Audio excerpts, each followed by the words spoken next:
Hello students, welcome to my channel Vision Study IQ.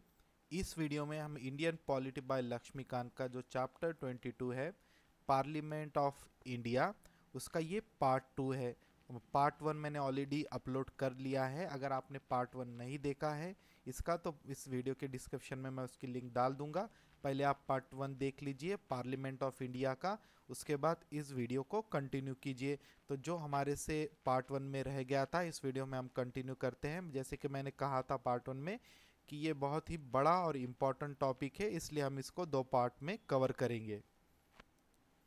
जैसे कि हमने पार्ट 1 में पार्लियामेंट से रिलेटेड कई चीज़ें कवर की थी, और उसमें हमने क्या किया था, राज्यसभा को डिटेल में स्टडी किया था। तो इस वीडियो में हम देखेंगे लोकसभा। सब में पहले कंपोजिशन ऑफ लोकसभा। तो टोटल स्ट्रेंथ कितनी होती है, 552।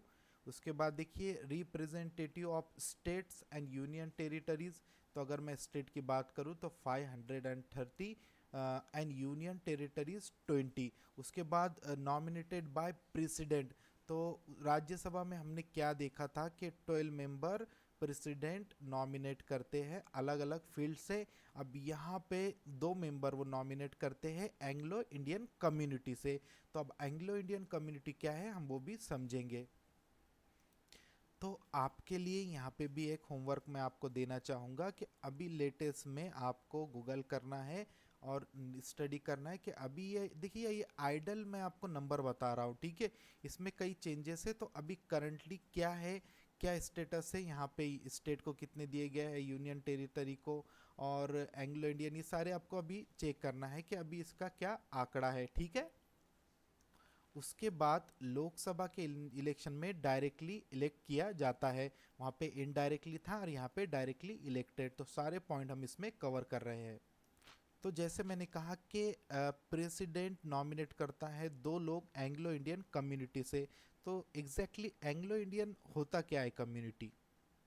तो ब्रिटिश ने हमारे इंडिया पे कई सालों तक हुकूमत की। तो हुआ ऐसा था कि कई सारे जो ब्रिटिश थे, उन्होंने इंडियन वुमेन से या फिर मेन से शादी करके वो यहाँ ही बस गए।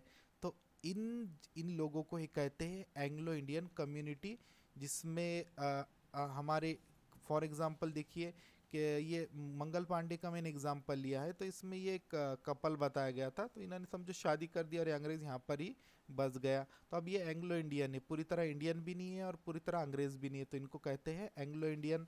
अब यहाँ पे हम ये भी एग्जांपल ले सकते हैं, लेकिन अभी प्रियंका चोपड़ा इंडिया में नहीं है। अगर ये दोनों यहाँ पे आ जाते हैं तो हम उनको बोल सकते हैं कि एंग्लो इंडियन ये भी है। तो यही होते हैं एंग्लो इंडियन कम्युनिटी। इसके बाद election is held in accordance with the universal adult franchise. वहाँ पर क्या था राज्य सेवा में, सॉरी, हमने देखा था राज्यसभा में वहाँ पे सिंगल ट्रांसफरेबल वोट सिस्टम चलता था। यहाँ पे यूनिवर्सल एडल्ट फ्रेंचाइज सिस्टम होता है इलेक्शन के प्रोसेस का। अभी क्या है यूनिवर्सल एडल्ट फ्रेंचाइज, एग्जैक्टली है क्या। तो देखिए every citizen above 18 years of age can vote, ठीक है। तो 18 साल के ऊपर अगर कोई है तो वो वोट कर सकता है। यहाँ पे यही होता है यूनिवर्सल एडल्ट फ्रेंचाइज। नाम थोड़ा डिफिकल्ट लग रहा है लेकिन सिंपल मीनिंग है, 18 साल के ऊपर का यहाँ पर वोट कर सकता है। अब इसमें और कुछ इंफॉर्मेशन आप ऐड कर सकते हैं, जैसे कि voting age reduce from 21 to 18 by 61st, ठीक है। Constitution amendment act 1988। तो पहले ये एज थी 21, उसके बाद ये रिड्यूस करके ये कितनी हो गई, 18 साल हो गई। कौन सी अमेंडमेंट एक्ट के थ्रू, कॉन्स्टिट्यूशनल अमेंडमेंट एक्ट, आपको याद रखना है 61, कॉन्स्टिट्यूशनल अमेंडमेंट एक्ट 1988 में ये हुआ था। तो ये सारे क्वेश्चन एग्ज़ाम में ऑलरेडी पूछे गए हैं, इसलिए मैंने इस स्लाइड में इसको कवर किया है। तो हम यहाँ पे अभी बात कर रहे हैं लोकसभा की, जहाँ पे इलेक्शन प्रोसेस क्या होता है, यूनिवर्सल एडल्ट फ्रेंचाइज के थ्रू होता है। वहाँ पे क्या था राज्यसभा में, सिंगल ट्रांसफरेबल वोट सिस्टम। तो आई होप आपको मैंने उसकी लिंक भी दे दिया था उसमें कि सिंगल ट्रांसफरेबल वोट सिस्टम क्या होता है। तो आपने देख लिया होगा एग्जैक्टली उसको, एक अलग वीडियो मैंने बनाया था। अगर नहीं देखा होगा तो मैं इस वीडियो में भी आपको उसकी लिंक दे दूंगा डिस्क्रिप्शन में, आप वो देख लीजिए कि single transferable vote system exactly होता क्या है जो राज्यसभा में इसके हिसाब से इलेक्शन होते हैं। इसके बाद अब यहाँ पे देखिए आलिया भट्ट जी फिर से आ गई, रिप्रेजेंटेशन ऑफ यूनियन टेरिटरीज मिलता या नहीं मिलता, तो ऑब्वियसली यहाँ भी मिलता है। बट यहाँ पे देखिए constitution has empower the parliament, पूरा एम्पावर पार्लियामेंट को यहाँ दिया गया है to prescribe the manner of choosing the representative of union territories. तो ठीक है, तो यही चेंजेस है यहाँ पे। तो पूरा एम्पावर किसको दिया गया है यहाँ पे कॉन्स्टिट्यूशन ने, पार्लियामेंट को, तो आपको किस तरह से यहाँ पे इलेक्शन लेना है, रिप्रेजेंटेटिव ऑफ यूनियन टेरिटरी को किस तरह से आपको सेलेक्ट करना है, लेना है या नहीं लेना है, पूरा डिपेंड करता है यहाँ पे पार्लियामेंट के ऊपर। तो फिर पार्लियामेंट में ने क्या किया यहाँ पे, parliament has enacted union territory direct election to the house of parliament act 1965। तो देखिए यहाँ पे भी क्या बताया गया है कि एक एक्ट लाया गया जिसके थ्रू यहाँ पे इलेक्शन लिया जा रहा है। Member of Lok Sabha from union territory are chosen by direct election. तो यहाँ पे क्या होता है, डायरेक्ट इलेक्शन के थ्रू मेंबर चूज किए जाते हैं लोकसभा के यूनियन टेरिटरी में। तो हमें यहाँ ये याद रखना है कि यहाँ पे डायरेक्ट इलेक्शन हो रहा है, यहाँ पर भी यूनियन टेरिटरीज का भी डायरेक्ट इलेक्शन हो रहा है। अब और पूरा पावर एम्पावर किसको दिया गया है, कि पार्लियामेंट को दिया गया था। ठीक है, तो मतलब हमने ऑलरेडी इसकी देखा, यहाँ पे 20 यूनियन टेरिटरीज को दिया गया है, तो आपको 20 लीजिए, आप 10 लीजिए, 7 लीजिए, कितने आपको लेना है यूनियन टेरिटरीज में, ये पावर किसको दिया गया है, पार्लियामेंट को। ठीक है, कॉन्स्टिट्यूशन ने पावर पार्लियामेंट को दिया है। इसके बाद देखिए ड्यूरेशन ऑफ लोकसभा, वहाँ पे देखिए वो परमानेंट बॉडी थी राज्यसभा। अगर आपने वो वीडियो नहीं देख लिया तो मैं उसके कंपैरिजन में आपको ये बता रहा हूँ पार्ट 1 के, तो एक बार देख लीजिए उस वीडियो को, या फिर इस वीडियो को कंटिन्यू करने के बाद भी आप वो वीडियो देख सकते हैं। तो देखिए ये एक टेम्पररी बॉडी है लोकसभा, इसकी टर्म है 5 ईयर्स की, और ये कब से काउंट होता है, from date of first meeting से वो 5 ईयर्स कंटिन्यू होता है। तो ये इंपॉर्टेंट पॉइंट से लोकसभा से रिलेटेड, हमें कंफ्यूज नहीं होना है राज्यसभा और लोकसभा में। अब यहाँ पे फिर से आलिया भट्ट जी आ गई। एक्चुअली इनको बहुत क्यूरीज होती है, ये बहुत ज़्यादा आई थिंक खुद को ब्रिलियंट समझती है या जो भी है, लेकिन अच्छे क्यूरीज ये ला रही है, हमारे एग्जाम में काम आएंगे ये इनके क्वेश्चंस। देखिए क्या कह रही है, is it possible to dissolve it before 5 years. तो इसका ड्यूरेशन क्या है लोकसभा का, पिछले स्लाइड में हमने देखा 5 ईयर्स। तो इनका क्वेश्चन ये है कि 5 साल से पहले से डिजॉल्व किया जा सकता है क्या, is it possible to extend it, या फिर इसको 5 साल से ज़्यादा एक्सटेंड किया जा सकता है क्या। यहाँ पे 2 क्वेश्चन आते हैं, बहुत ही अच्छे क्वेश्चन इन्होंने हमारे सामने रखे। थैंक यू कीजिए आप आलिया भट्ट जी को। किस तरह थैंक यू करना है, प्लीज़ इस वीडियो को लाइक कीजिए। आप इस जितने वीडियो को लाइक करेंगे मैं समझ लूँगा कि आपने मेरी जो हार्डवर्क किया है मैंने ये वीडियो बनाने को, उसको आपने अप्रिशिएट किया है।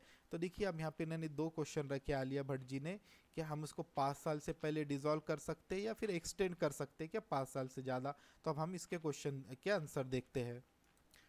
तो देखिए ये पावर किसको दिया गया है, हमारे प्रेसिडेंट जी को दिया गया है। President can dissolve even before the completion of 5 years, और ये 5 ईयर से पहले इसको डिसॉल्व कर सकते हैं कौन, प्रेसिडेंट हमारे।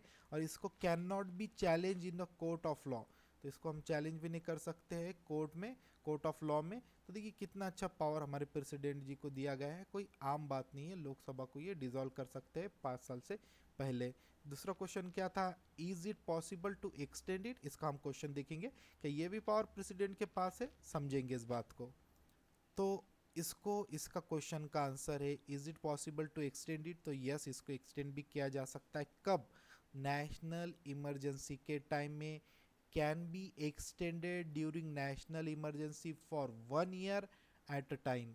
ठीक है, एक बार में उसको 1 ईयर के लिए एक्सटेंड किया जाता है नेशनल इमरजेंसी के टाइम में। तो यहाँ पे देखिए मेंबरशिप ऑफ पार्लियामेंट क्वालिफिकेशन यहाँ पे बताई गई है, तो इसको भी हमें समझना है। पहले तो देखिए ये हर इसमें होता ही है, must be a citizen of India, तो ये सारे पॉइंट आप एक बार रीड कीजिए, ये कुछ अलग नहीं है, सब मिलते जुलते ही होते हैं। बट यहाँ पे देखिए ये 5 नंबर का, must be not less than 30 years of age for Rajya Sabha. ठीक है। क्वालिफिकेशन यहाँ राज्यसभा के लिए एज कितनी बताई गई है, 30 साल, और 25 years of age for Lok Sabha.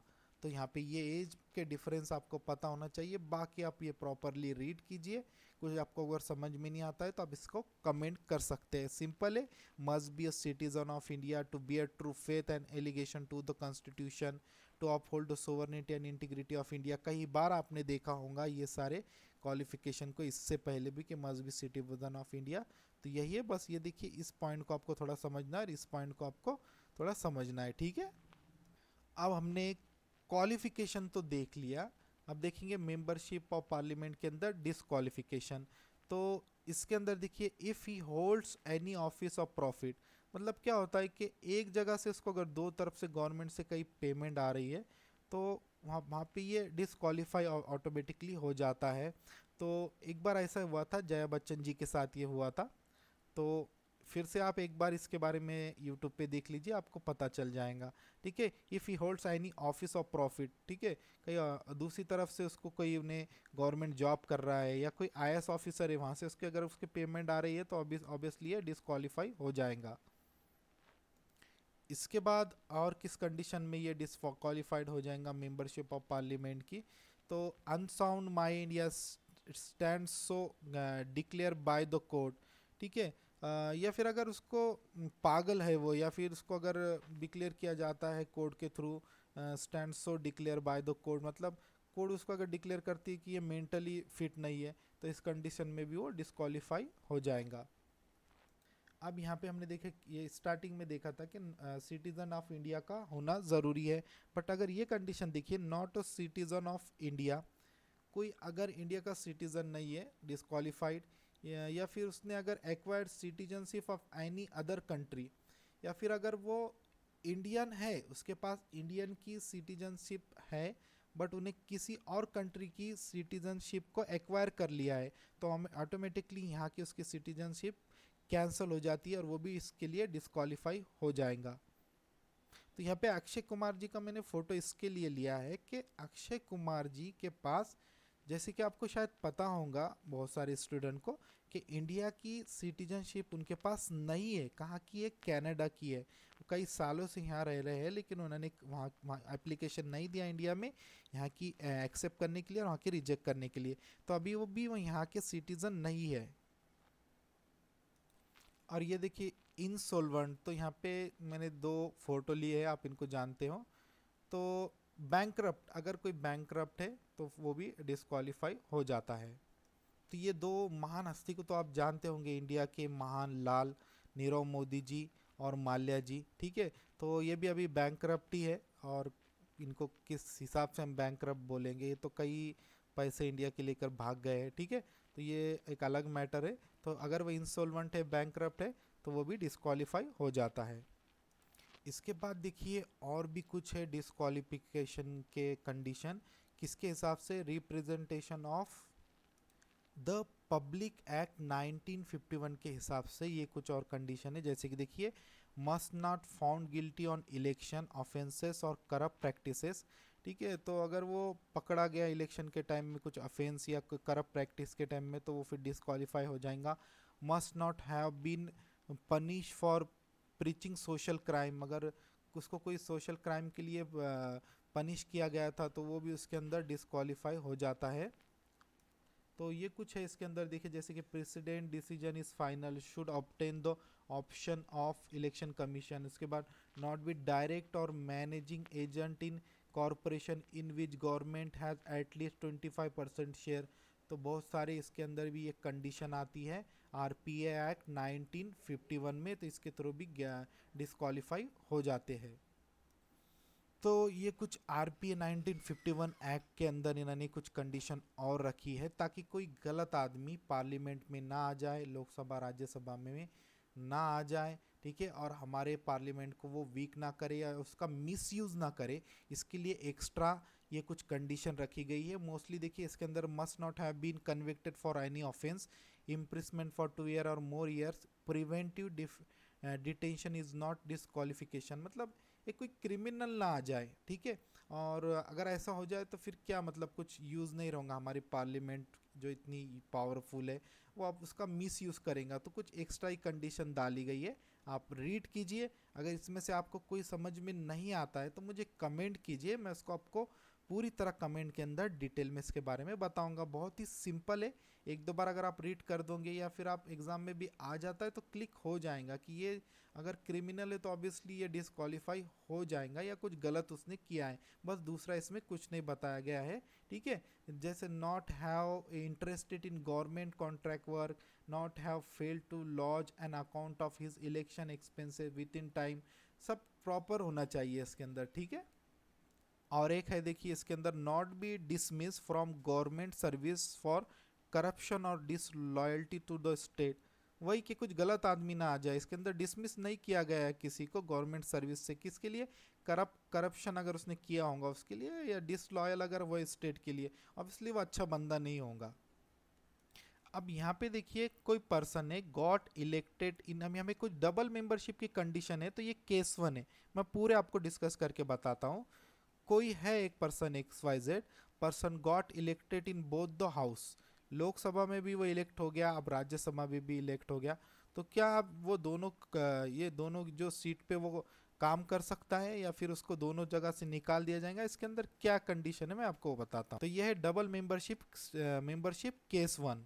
तो उसको इसमें क्या करना पड़ता है, तो इस कंडीशन को आप एग्जैक्टली समझिए कि कोई लकी पर्सन है, लोकसभा में भी चुन के आ जाता है, दोनों तरफ से वो इलेक्शन लड़ रहा है, लोकसभा राज्यसभा, और दोनों तरफ से वो जीत के आ जाता है, मतलब उसको लोकसभा से भी सैलरी मिलेंगी, राज्यसभा से भी सैलरी मिलेंगी, तो ऐसा तो नहीं होगा। तो इस कंडीशन में उसकी एक सीट उसको ऑटोमेटिकली कैंसिल हो जाएंगी। तो उसको क्या करना है, 10 दिन के अंदर बताना है कि उसको लोकसभा की सीट रखना है या राज्यसभा की। अगर वो नहीं बताया तो ऑटोमेटिकली इस कंडीशन में राज्यसभा की सीट कैंसिल हो जाती है। अब डबल मेंबरशिप की केस 2 को हमें समझना है। Already a member of one house got elected in other house, समझ लीजिए कोई लोकसभा का भी मेंबर है और वो राज्यसभा के इलेक्शन के लिए खड़ा है। ठीक है, तो अब वो राज्यसभा का इलेक्शन भी जीत जाता है, मतलब यहाँ ऑलरेडी वो इसका मेंबर था, अब यहाँ इसका राज्यसभा का भी मेंबर बन जाएगा। तो यहाँ पे हमें ये समझ में आता है कि वो लोकसभा में शायद ज़्यादा इंटरेस्टेड नहीं था, इसलिए उन्होंने इलेक्शन में खड़ा हुआ वो राज्यसभा के, तो यहाँ पे ऑटोमेटिकली लोकसभा की सीट में से वो उस कैंसिल हो जाएंगी उसकी मेंबरशिप। इसके बाद डबल मेंबरशिप केस 3 हम देखते हैं, goal elected to seat in a house, तो वो लोकसभा के लिए दो अलग अलग जगह से वो इलेक्शन कर रहे हैं। ठीक है, उन्होंने उसके बाद और वो दोनों तरफ से जीत के आ जाते हैं। ठीक है, अब यहाँ पे इस कंडीशन में क्या होगा कि अगर वो एक जगह पे से राजीनामा नहीं देते तो उनकी दोनों भी सीट यहाँ पे कैंसिल हो जाती है। इसके बाद डबल मेंबरशिप केस 4, इसके अंदर देखिए got elected in parliament and state legislature, parliament में भी ये सेलेक्ट चुन के आ जाते हैं और स्टेट लेजिस्लेचर में भी। तो अब यहाँ पे क्या होता है, ऑटोमेटिकली पार्लियामेंट की उनकी मेंबरशिप वो यहाँ पे चली जाएंगी और वो स्टेट लेजिस्लेचर के मेंबर यहाँ पे रह जाएंगे। ठीक है, तो ये 4 कंडीशन थी डबल मेंबरशिप की, अगर कोई दोनों जगह से भी चुन के आ जाता है तो क्या होगा उसके साथ। ठीक है, तो इसके बारे में मैंने आपको ये थोड़ा सा एक शॉर्ट इंट्रोडक्शन दे दिया। तो इस वीडियो में इतना ही, हमने इंडियन जो पार्लियामेंट्री सिस्टम है, पार्लियामेंट ऑफ इंडिया है, ठीक है, उसको अच्छी तरह से पार्ट 1 और पार्ट 2 में पूरा समझ लिया है। पूरे इंपॉर्टेंट पॉइंट्स मैंने बेसिक आपको एग्जाम्पल देके और आसानी से समझाने की कोशिश की है। तो आप एक बार प्रॉपरली दोनों वीडियो को अच्छी तरह से देख लीजिए, पार्ट 1 पार्ट 2, इसमें मैं आपको डिस्क्रिप्शन में लिंक दे देता हूँ पार्ट 1 की। तो बहुत ही इंपॉर्टेंट ये वीडियो है एग्जाम के पॉइंट ऑफ व्यू से और इंडियन पॉलिटी को समझने के लिए, पार्लियामेंट हमें समझना ज़रूरी है, इंडियन पार्लियामेंट। तो इस वीडियो में इतना ही, thanks for watching my video.